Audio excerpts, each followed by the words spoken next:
Hai semuanya, perkenalkan nama saya Kesha Perdi Palembangan dengan NIM 2322161167. Saya dari kelas DB untuk mata kuliah Aplikasi Teknologi Informasi dan Digital.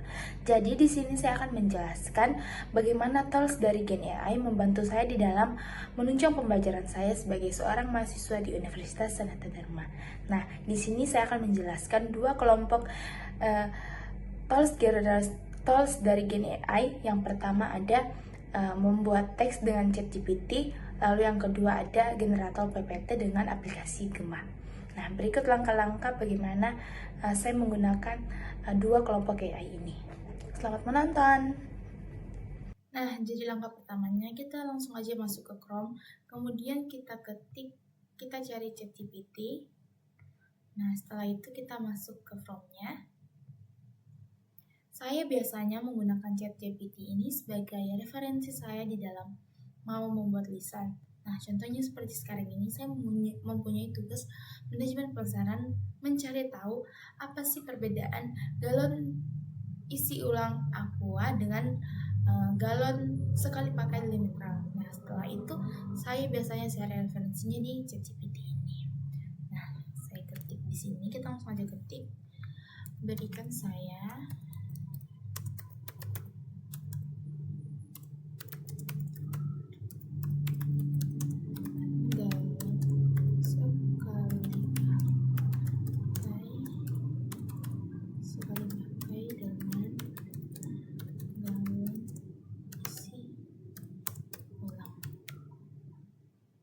berikan saya perbedaan galon sekali pakai dan dengan galon isi ulang. Setelah itu langsung kita searching.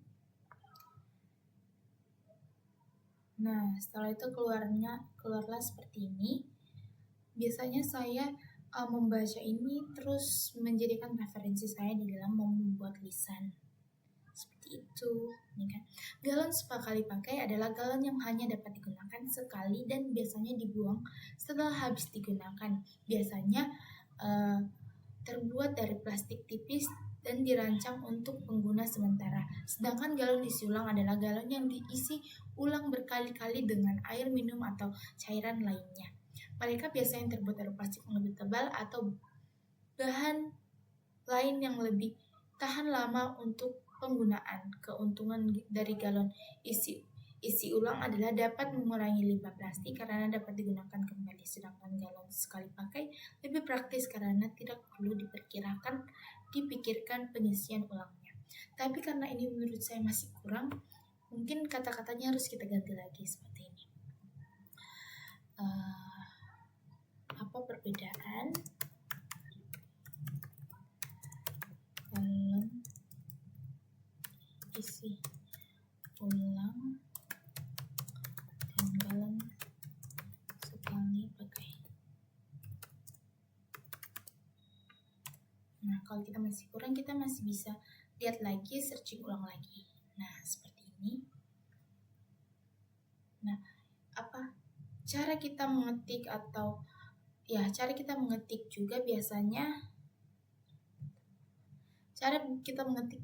juga itu mempengaruhi hasil yang bakal keluar dari ChatGPT seperti di atas ini kan. Ini kan beda gitu. Walaupun sama, berikan saya perbedaan galon sekali pakai dengan galon isi ulang. Pertanyaannya hampir sama, tapi jawaban yang dikeluarkan berbeda.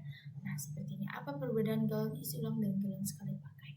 Pertanyaan kan hampir sama, tapi yang keluar itu berbeda. Jadi biasanya kita harus searching berkali-kali atau mencari konteks kata yang pas sesuai dengan apa yang kita cari agar pilihan jawaban yang dikeluarkan itu semakin banyak untuk bisa kita jadikan referensi.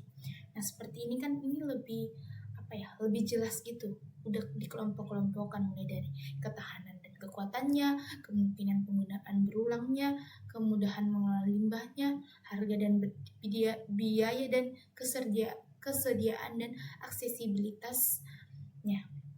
Seperti itu. Nah, setelah saya mendapatkan hasilnya seperti ini, kemudian saya rangkum, lalu saya buat esai seperti itu.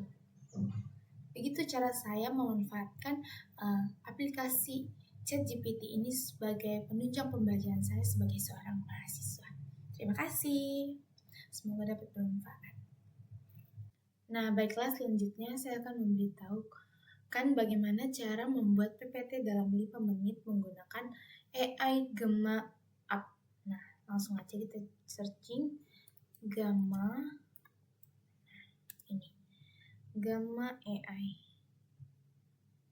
Oke, kemudian kita masuk ke Gammanya, lalu kita sign up for free, daftar gratis. Nah, kemudian kita login dulu. Nah, oke, setelah kita login, kita pilih create new. Nah, setelah itu kita pilih generate. Lalu kita pilih mau berapa slide PPT-nya. Di sini saya pilih 8, kemudian bahasanya kita ubah menjadi bahasa Indonesia. Nah, di sini PPT yang saya ingin buat itu adalah pengaruh teknologi AI terhadap mahasiswa. Kemudian kita klik generate outline. Nah, kita lihat dulu tuh di slide pertamanya pemahaman dasar teknologi AI, terus keduanya pemanfaatan AI dalam proses pembelajaran. Kita cek dulu kesimpulan dan rekomendasi. Setelah itu kita klik continue.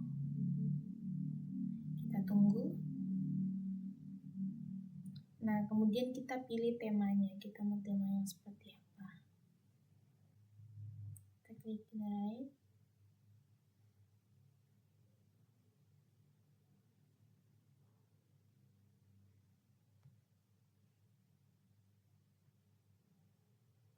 Kita tunggu. Nah, setelah itu jadi deh PPT-nya seperti ini. Tuh, muncul tuh.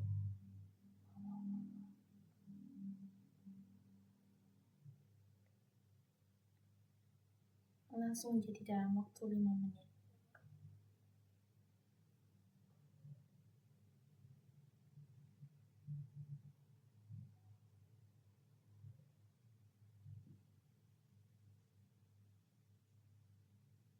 Nah, setelah itu kita bisa lihat satu persatu lagi PPT-nya. Mungkin ada kata yang mau diganti atau ada yang kurang pas mungkin menurut teman-teman, bisa diganti. Ini. Nah, setelah keluar seperti ini tuh kita jangan langsung menyimpannya terus siap untuk dipresentasikan, tapi kemudian kita pelajari lagi hasil yang telah diberikan dari AI ini, supaya yaitu kita tidak ketergantungan dari AI langsung aja dipresentasikan. Karena menurut saya jika langsung seperti itu kurang baik bagi kita, karena pastinya kurang aja gitu. Setelah itu harus dipelajari lagi satu persatu dari slide yang telah keluar. Setelah itu untuk simpannya kita langsung aja ekspor, mau PDF atau to PowerPoint. Saya mau yang PDF. Setelah itu kita eksportin PDF. Sebenarnya bisa aja langsung seperti ini dipresentasikan, tapi kalau mau disimpan untuk dikumpulkan, ya bisa juga.